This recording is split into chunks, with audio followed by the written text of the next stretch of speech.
Displeasure with Biden's handling of the Hamas-Israel war was on full display at a closed-door meeting in the White House.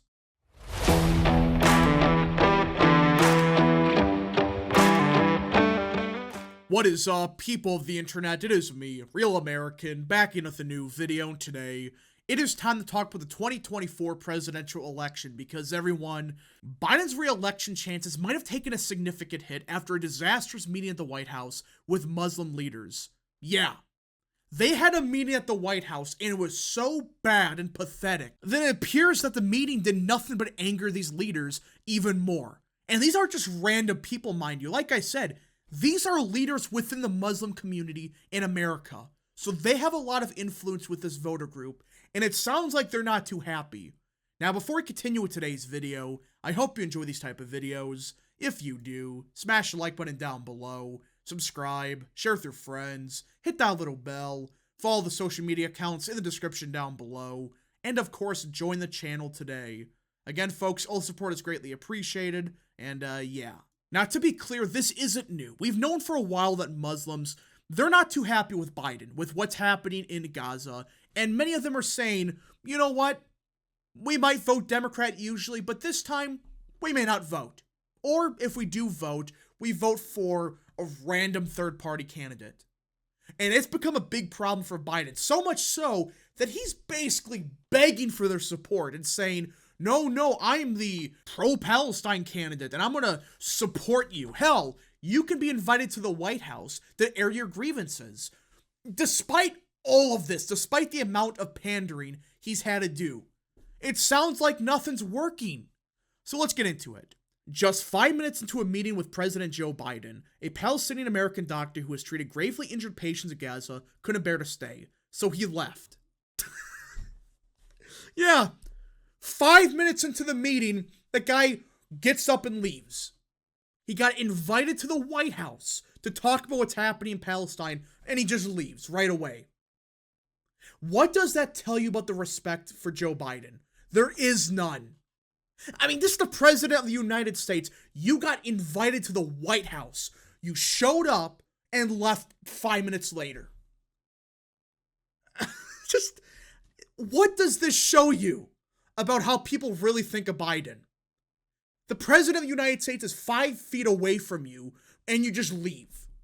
Dr. Ahmad, who specialized in emergency medicine, recalled getting emotional when talking about the many Palestinians he cared for, describing the scale of death in the 6 months since the war began.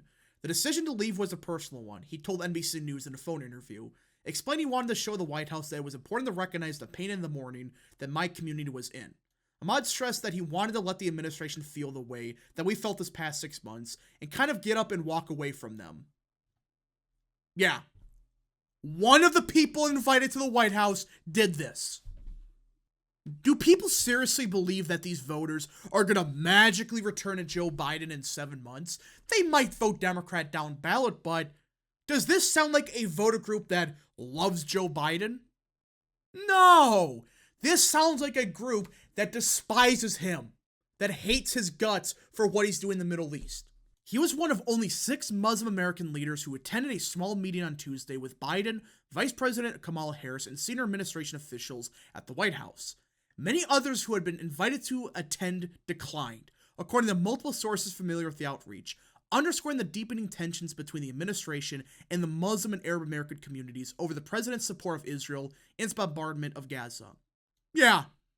So only 6 people showed up, but apparently a bunch of other leaders were invited. And a bunch of them just said, nah, we're not going to show up for this guy.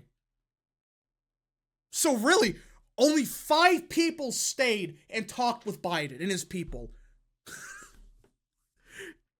Does this sound like a community that loves Biden? They're going to vote for him this fall?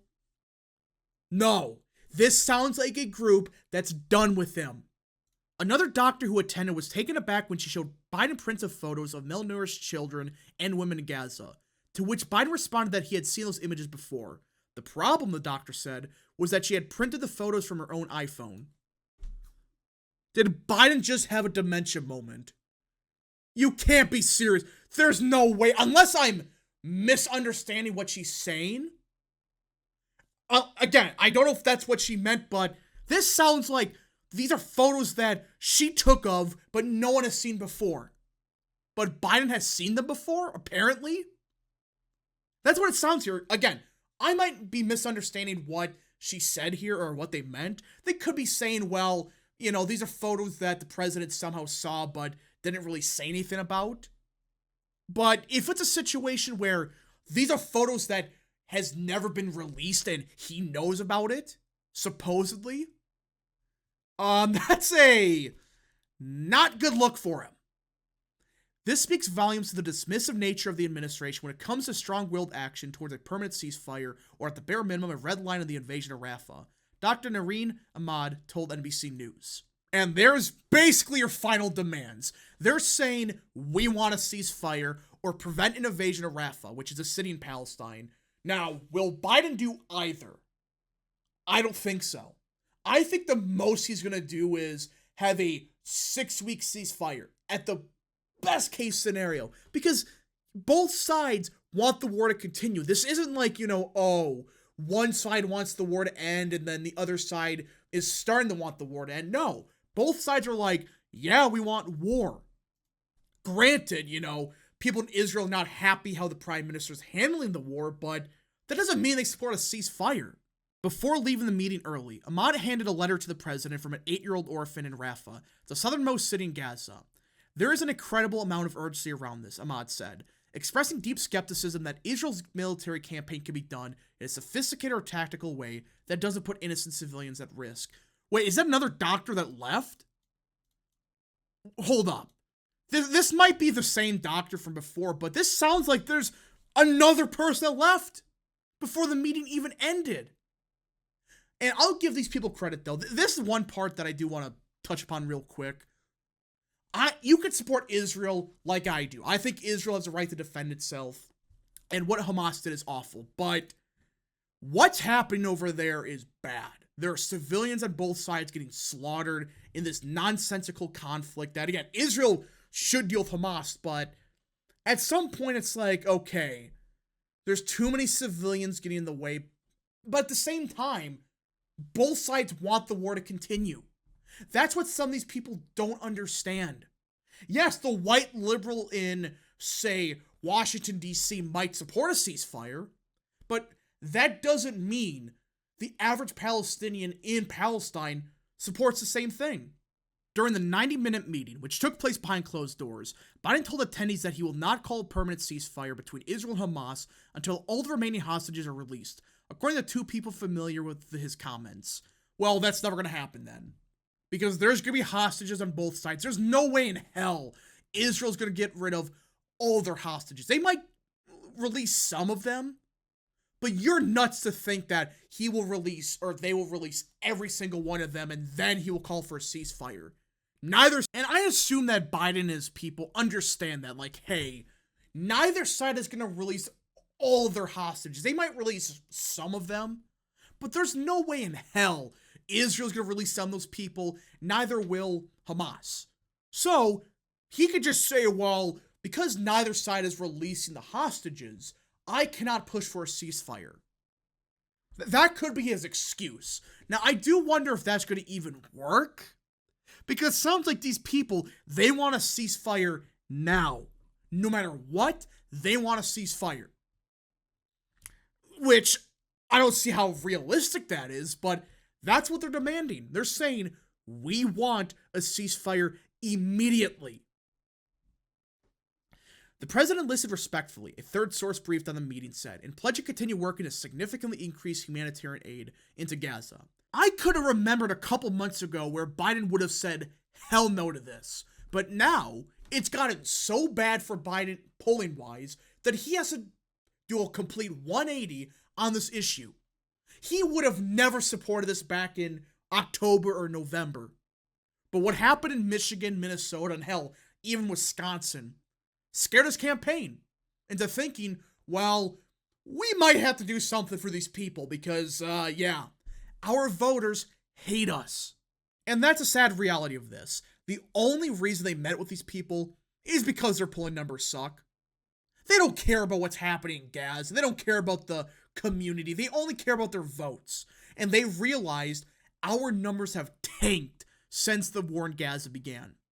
Harris also delivered remarks that reiterated Biden's stance and seemed designed to soften criticism of Biden's position on the war, namely that he values the U.S. relationship with Israel more than Palestinians. She said Biden was sincere in his concerns, according to an attendee. She told the group she sees how much the war and the civilian death toll are weighing on the president, and insisted he is doing absolutely everything he can to put an end to the war. Oh, bull crap. Where was this 2 to 3 months ago? Yeah, hell, even 4 or 5. There wasn't any concern then. He tried to play both sides at the start, but obviously he was more pro-Israel than pro-Palestine.